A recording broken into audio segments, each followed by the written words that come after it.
am born from David Copperfield by Charles Dickens.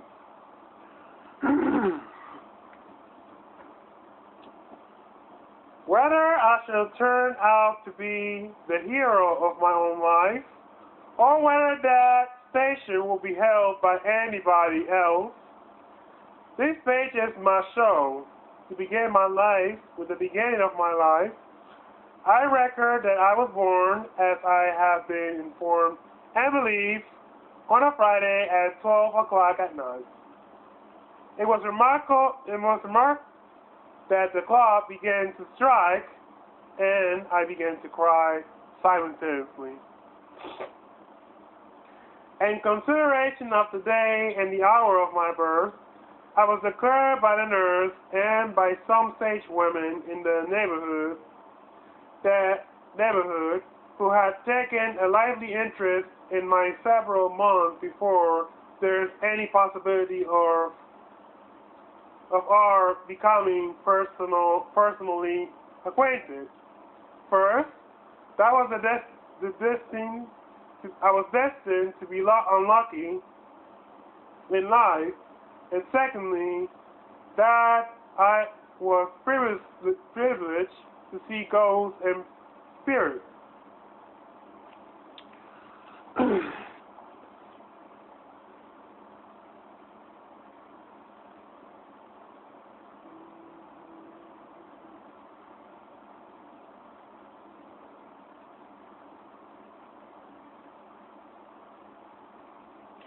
Both the gifts invisibly attaching, as they believe, to all unlucky infants of either gender born towards the small hours on a Friday night. I need say nothing there on the first head, because nothing can show the better than my history whether the prediction was verified or falsified by the result. On the second branch of the question, I will only remark that unless I ran through that part of my inheritance while I was still a baby, I have not come into it yet, but I do not at all complain having been kept out of his property. And if anybody else shall be in the present enjoyment of it, is he heartily welcome to keep it. I was born with a coal, which was advertised for sale in the newspapers at the low price of 15 guineas, where the sea-going people were short of money about that time, or were short of faith and preferred cork jackets. I don't know. All I know is that there was but only solitary betting, and that was from an attorney connected with the bill-broking business, who offered £2 in cash, and the balance in sherry, but declined to be guaranteed from drowning on a higher bargain.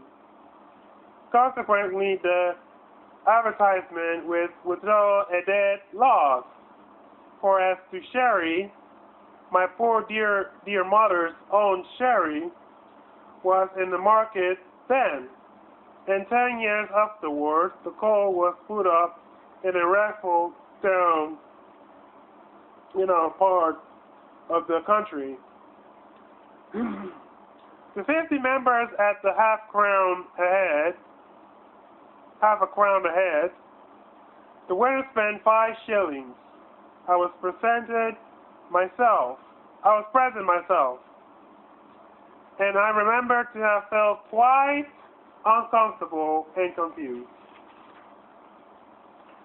At a part of myself being disposed in that way, the call was won. I recollect by an old lady with hand basket, who very recurrently produced from stamp stipulated 5 shillings in all halfpence, and all 2 pence halfpenny short, as it took an immense time and a great waste of arithmetic to endeavor without any effect to prove to her. It is, in fact, which will be remembered as a remarkable down here that she was never drowned, but died triumphantly in bed at 92. I have understood that it was, to the last, her proudest boast, that she never had been on the water in her life, except upon the bridge. And over her tea, to which she was extremely partial, she to the last expressed her indignation and the impiety of murderers and others, who had the presumption to go endearing about the world. It was in vain to present to her that some conveniences, the tea perhaps includes, resulting from the objectionable practice.